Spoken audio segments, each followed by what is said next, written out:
Bendy and Boris in the Inky Mystery by Disseminated Phantom and Markoway. Chapter 4 When Pigs Come Knocking.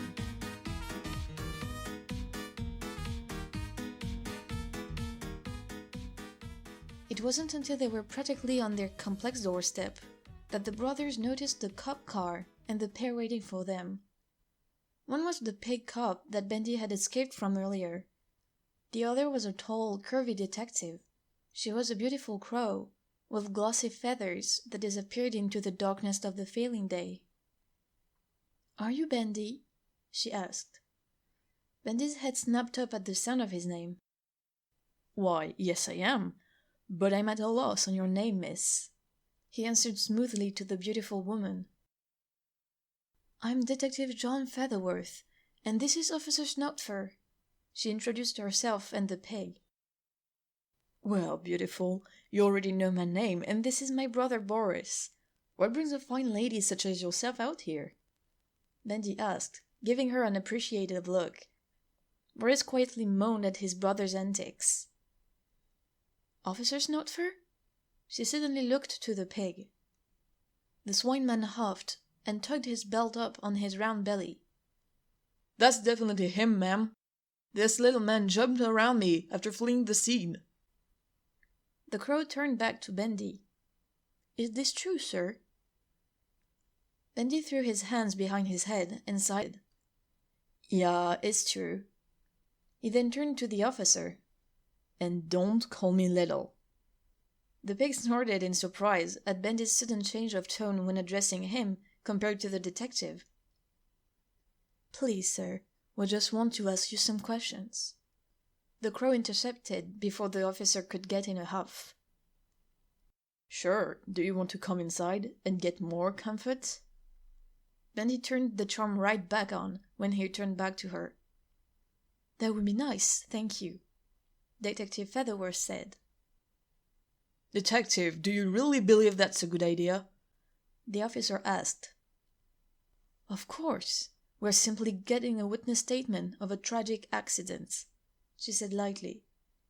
The officer gave Bendy an untrusting look. Boris's ears drooped. He knew that look. The boys led the pair to their simple apartment. The police sat at the couch.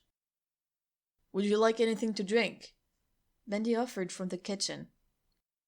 "No, we are only going to be a moment," Detective Featherworth said. Boris and Bendy grabbed two of the 3 kitchen chairs and moved to the living room. "Good heavens, man! What is that?" Snotfur barked at seeing Bendy. Bendy's eyes wandered down to his ruined pants and grimaced. Now, unobscured by the waning light, it showed its gruesome horror. "Ah, that was from the accident," Bendy said. "If it isn't too much to ask, could I quickly change?" He shifted uncomfortably. "I think it's best you stay right there, boy." Snotfur didn't leave room for argument. Bendy's tail flicked in annoyance and frustration. His eyes dropped to the floor, but he didn't argue like Boris knew he wanted to. Featherworth sighed. "I assume it's from the deceased." Bendy nodded. "Did you know him?" she asked gently. Bendy hesitated before he sighed. "I met him once last week. He said his name was Wilson." The police looked at Bendy in surprise. Neither obviously expected him to know anything about the deceased. "What were you doing with him?" Snotfur ordered. Bendy frowned at the officer. "I bumped into him on the street.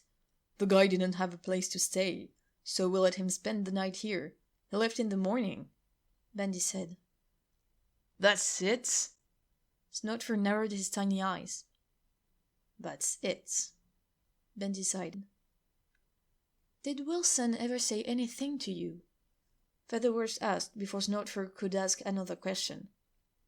Bendy and Boris shared a look. "Like what?" Boris asked innocently. "Anything about family or friends?" Featherworth asked, leaning forward a little. The brothers, again, shared a look. Snoutford narrowed his shifting eyes to the point it looked like he was squinting. Boris's eyes held a question. He didn't know how much Bendy wanted to be said. Bendy shook his head slightly. Well, he did seem scared, Boris said slowly. He said it was dangerous. What do you mean? Featherworth asked. I'm not really sure. He was really vague. He mentioned something about warning us, but he never really said what he was warning us about, Boris said. Boris saw Bendy's fingers tighten just a hint from the corner of his eye. So, Bendy knew what Wilson had meant, but Boris didn't. Unless it was that ink thing? Boris fought the urge to look at Bendy directly. That's okay, son, Snoutford said, though it didn't sound okay from his aloof tone. The officer turned back to Bendy. Do you invite strangers into your apartment often? Bendy flinched. No, but what else could I do? The guy said he had nowhere to go and no friends in the world. I could at least offer him a couch for the night. Featherworth was writing everything down. It seems no one in this town knew him. Yes, Boris said. He told us he had come from Crestville. The crow nodded and shared a knowing look with the pig. Snoutford turned to Bendy. So why did you flee the scene? Bendy gave him a dirty look. I just saw someone die. Bendy faltered and pursed his lips. He dropped his eyes to the worn carpet a moment, before looking back up. He had a pained look on his face. I just wanted to see my brother, he said, crossing his arms over his chest. The pig snorted at this. Oh, bite me, Bendy thought. He had been worried. You shouldn't have run from an officer or fled the scene of an investigation, Snoutford chastised. An investigation? Bendy's eyes became intense. It was like he was staring into the officer's soul. What are you investigating? The pig sputtered. Well, the car. Do you think it was an accident? Or maybe... Bendy shot a look toward Boris, before pinning the pig with his gaze again. Murder? Now see here, our investigation has nothing to do with... Because I think I remember some people thought Wilson was pushed or thrown into that car, Bendy said, leaning forward. I don't see why that... The swine was starting to sweat, his face becoming splotchy with frustration. And others said they thought he was being chased, Bendy stated. I don't have to answer to you, Snoutford squealed. The detective jumped in. Do you think it was something other than an accident, Bendy? Bendy's gaze shifted to her and softened. He dropped his head a little and looked away. I don't know. Silence fell on the group for a beat. Did you see anything at the accident? Or did he tell you anything? She broke the heavy silence. Bendy got a faraway look. Bendy shuddered. He could hardly breathe. Sorry, no. I got nothing. Bendy lied. There was a weighted silence, like the crow was expecting something more. She straightened and sighed. I'm sorry you had to go through that. I think we have everything we need. What? Snoutford demanded. Thank you for your time. The crow ignored him and stood to leave. She shook both of the boy's hands. But, Detective Featherworth, we haven't... These young men are exhausted, and so am I, officer. I think a night's rest would be good for all of us. If we have any questions, I'm sure they won't mind another visit. She turned back to them. Will you? Honey, you can come by any time you like, Bendy said. I haven't seen you around town. If you're new here, I would love to show you the sights. Bendy, no. Boris groaned and dropped his face into his hands. Featherworth smirked, and was about to say something when Snoutfur suddenly stepped in between the two. "You better hold your tongue before you get yourself in trouble there, little man," he warned. Bendy's flirty smile fell into an annoyed frown. "I told you, don't call me little." Bendy's voice dropped into a warning tone too, but Boris thought Bendy's was much scarier. "Are you threatening an officer?" Snoutfur leaned forward. Bendy raised an eyebrow and gave him a look that clearly said, "Are you stupid?" Now, no need for that. It's fine, Officer Snoutfur." The detective quickly steered the swine to the door, and only paused for a moment in the doorway. "Oh, here." She turned around and pulled a card from her coat. "My card. It will reach me and my partner's number. If you can think of anything else, or need any help, don't hesitate to call." She smiled and passed the card to Bendy, while Boris worked to return the chairs. "Thanks, doll," he said with a wink. Featherworth nodded and left. Bendy shut the door and leaned against it. "You okay?" Boris asked softly. "As okay as I can be," Bendy said wearily. Boris put a reassuring hand on Bendy's shoulder. "Bendy, do you know what Wilson meant by danger?" he asked hesitantly. Bendy seemed to collapse under Boris's question. Boris quickly backpedaled. "You don't have to tell me." "No, you should know. If the bird was telling the truth, it would be dangerous for you not to know everything I do," Bendy said. "Just let me change first." Bendy sighed and slowly headed to his room. "What was that, detective?" Snoutfur asked John in the car. "They were extremely suspicious, and you just got up and left? What kind of investigation is that?" "I didn't want them to get suspicious of us. We don't want them disappearing, and we can't make an arrest yet. They said enough that is inconsistent with what others reported, that I think they know something more. Instead of confronting them and showing our hand, we need to find evidence." Featherworth jotted down something in her little notebook. Snoutfur snorted. "Sounds like you really think it was homicide." The pig probed.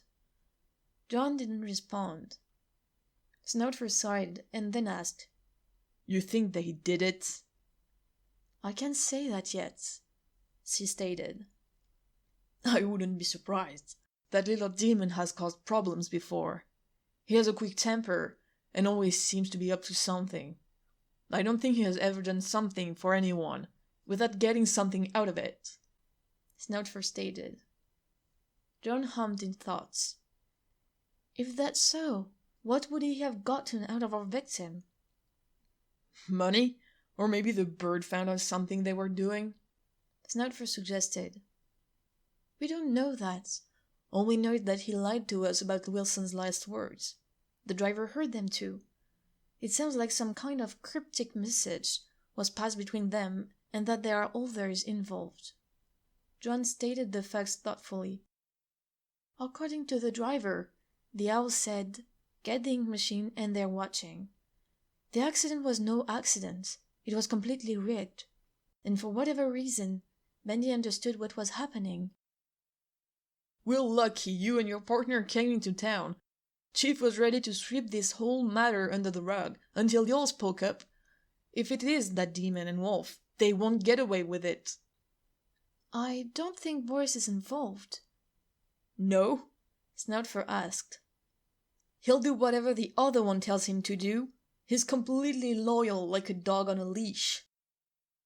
"I don't think so. I believe that Bendy has kept Boris out of most of this. He doesn't know, or at least not to the extent the other one knows," Featherworth said absently. "Don't trust that baby face. He may be young, but he's still a wolf." "I don't categorize my suspects, officer," she said coldly. She hadn't been impressed by the swine's blunt display of his biases. Snoutfur huffed. Just saying, I know a few things about wolves. Ah, yes, your wooden house a few years back. I heard about that. Sticks, was it? Featherworth asked lightly. Snodford's face became splotchy with embarrassment and shame. That's not important, he squealed. Once we get back, we'll report this to the chief. Yes, my partner and I will continue collecting information and keep a distance from those young men. We don't want to spook them. Snodford agreed reluctantly. John gazed out at the rising moon. She had finally tracked the owl down, only to lose him forever. Now she was left with only the barest scraps of information and a dead body. If she was lucky, his murderers had left enough pieces that she could catch them. If not, she would be back to square one. Her feathers ruffled at the thought. She hoped that wouldn't be the case. Boris sat there for a long moment, absorbing all the information Bendy gave him. It wasn't much more than he had already figured out himself, but it was nice to be on the same page as Bendy. He was stung at the fact that Bendy hadn't wanted him in on everything, but he knew it was because Bendy wanted to protect him. Now that he had a clearer idea on what inkiness was, he felt a little reassured. At least, Bendy wouldn't drop dead at any moment. He didn't show any of the signs that Wilson had told him about. Boris turned to Bendy to see his big bro had passed out on the couch. He was curled up on his side, breathing softly. Bendy seemed more vulnerable like this. His big personality and strong will weren't there to make him larger than life. Right now, he was a kid just as lost and tired as Boris. There were a lot of times Boris forgot that. Bendy had always been so dependable and sure of himself. It was alarming to see him so lost and, don't tell Bendy he thought this, small. Boris smiled and gently picked his brother up. He mumbled in his sleep before relaxing as Boris carried him to bed. He gently tucked Bendy in. Night, bro. See you in the morning, Boris whispered before walking out on his silent pads. He cleaned up the meager dinner they had that evening, while they had gone over everything in the past week. They had talked themselves in circles, but mostly choices came down to 3 options. Go to Detective Featherworth and tell her everything. Just leave it up to the cops, stay quiet and wait to see what happened. Or somehow make their way to Toontown and find Dr. Odswell. Both Bendy and Boris were unsure about the cops. They didn't think the police could do much, and it seemed talking would just put them in more danger. Right now, they weren't sure if there was anyone out there that knew they had had a conversation with the past Wilson. Keeping their mouths shut might be best. Besides, the police here had never really done Bendy or Boris any favors. Boris frowned at the memories and shook them off. He got to work on the dishes and moved on with his thoughts. Bendy thought the second idea was best. He wanted to wait due to the pretense that this all might still be a hoax of some kind, even though both of them knew in their hearts that they didn't really believe that. Boris, on the other hand, wanted to go to Toontown. He'd admit it wasn't just to find Dr. Odswell. Boris had always wanted to travel. He'd never been to the city before.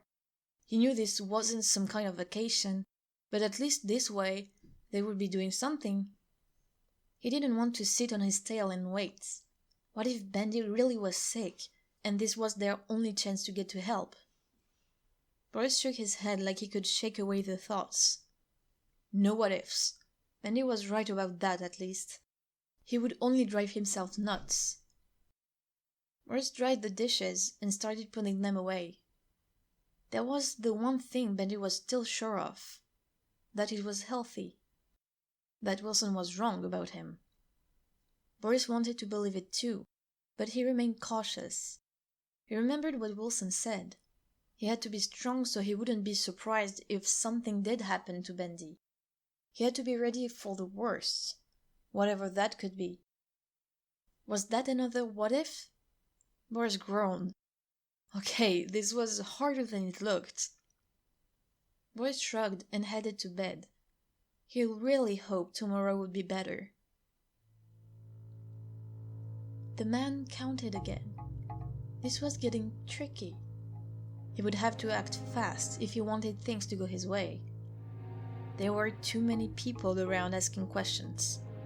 If he made the smallest error, that would be it for him. But if he played his cards right, he had so much to gain. The man chuckled to himself. With all the confusion, there was a good chance he could pull it off. It would be simple. The only problem might be if someone caught on. And that little demon was just too sharp for his own good. The man hummed to himself, going over his plan again and again, making sure there weren't any mistakes, no evidence. Perfect. If it all worked out right, and it would, that runt was going to take the fall before anyone had a chance to think twice. Joan yawned as she finally left the chief's office. She was exhausted. She was also done with small-town police. Their minds were smaller than the neighborhoods they patrolled. They couldn't see the clues beyond the donuts in their faces. She collapsed in the office where her partner was waiting. The raccoon stretched when she saw John. "How did it go?" she asked with a cheeky grin. John shot her a dirty look. Rachel Ringtail was John's partner and best friend. They were as thick as thieves. Rachel offered her a drink, which John downed gratefully. This force couldn't investigate their way out of a paper bag, Featherworth complained. Ringtail looked at her in pity. "I assume that means you have found something interesting with the demon that was at the accident?" she asked as the two got ready to leave. She stood from her seat and came up to John's shoulder, barely.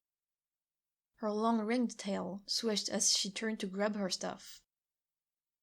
"Yeah, he's definitely hiding something," the crow said. "But now that we've finally convinced these idiots that it was a homicide and should be treated as such, they want to pin it on him." Rachel raised a furry brow. "That hardly sounds like an investigation. Do they even have a motive?" she asked. John groaned.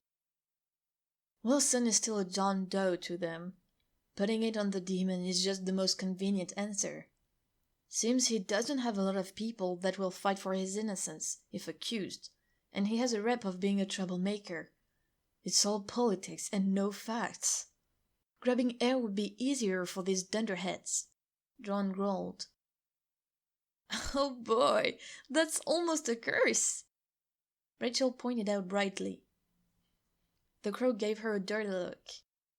The raccoon just laughed. "Well, we'll just have to prove his innocence or guilt ourselves." "We technically don't have jurisdiction here," John reminded her. Rachel shrugged. "If they don't care about the rules, why should we?" John scoffed. "We have a lot more to lose than these blockheads." "Oh really? Because we already lost our only lead in the case today. Or did I imagine the owl in the morgue?" Rachel said sarcastically. The crow didn't respond. They climbed into the car and headed to the hotel. Rachel sighed after a long silence. "Look, I'm frustrated too. We have been chasing this guy for almost a year, and now he's dead? How many people have died around him before this? The mystery is just getting stranger. Usually things would start cleaning up, not the reverse." "It just means we're missing something," John said, pulling into the parking lot. "We'll get to the bottom of this, one way or another." Rachel made a sound of partial agreement, partial annoyance. "We need rest. I want to find Bendy tomorrow and talk to him without the local police cutting in." Rachel sighed. "Ever think we'll get back home?" "At this rate, you'll be an old woman," John joked. Rachel whined, causing the crow to chuckle. Come on, Ringtail. I'm about to fall asleep here. The two quickly headed to bed, though sleep eluded Joan. She felt so frustrated. She hated how cornered she felt. She didn't want to think that young man was a murderer. It just didn't seem right. Bendy was going through hell. He couldn't get the blood off him. He couldn't run. He couldn't call for help. The sound of tires squealing against the asphalt rung in his ears. The smell of burning rubber and metallic blood burned his nose. Then suddenly, everything started melting. Blobs of sticky black dripped off Bendy in waves.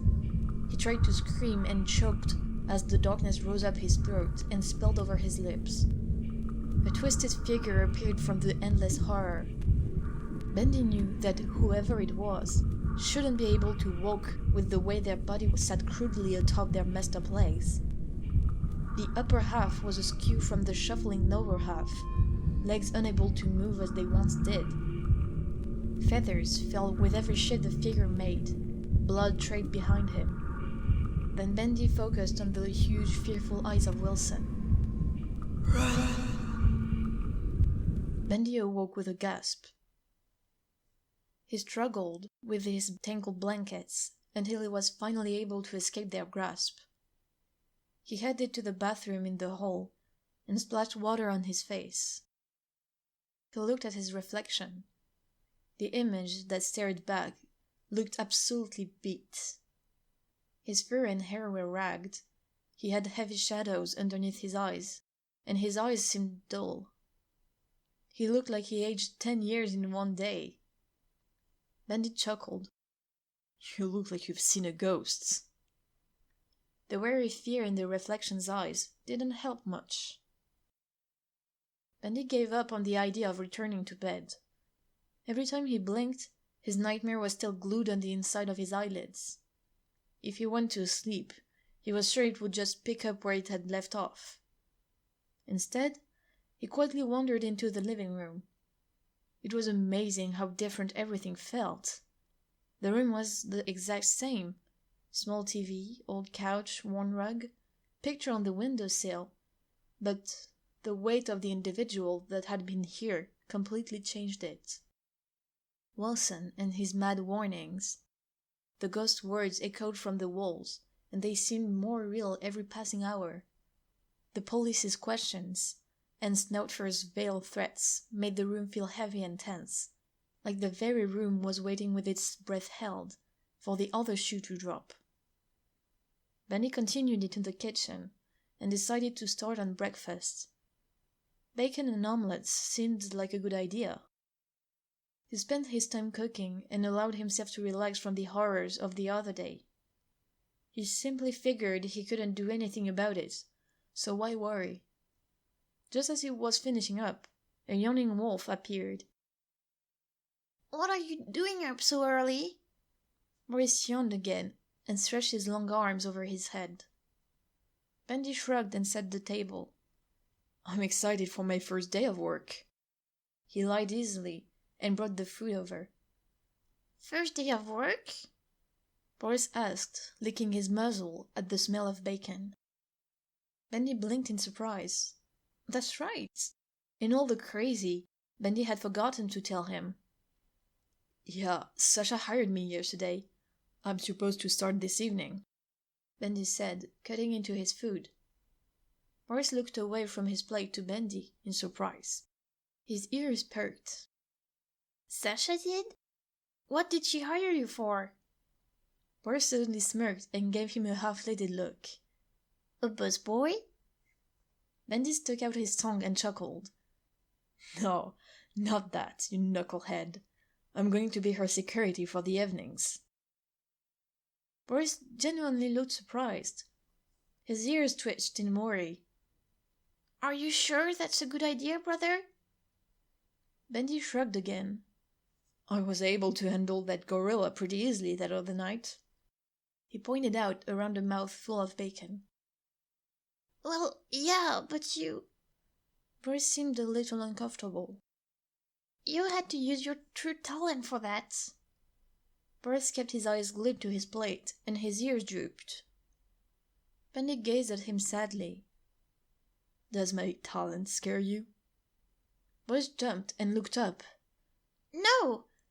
he denied, a little too quickly. Boris glanced away and then sheepishly back to his older brother.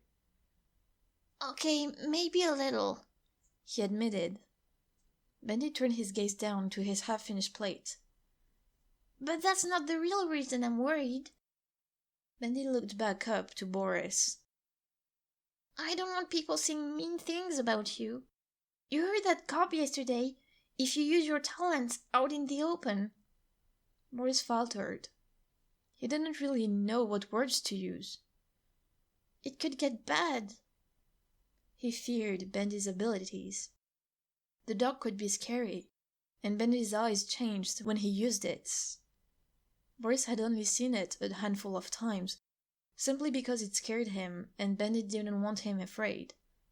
He was ashamed to admit it, since he knew without a doubt that Bendy would never hurt him.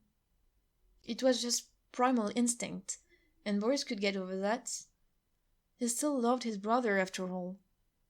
No, it was others that weren't so understanding that really scared him.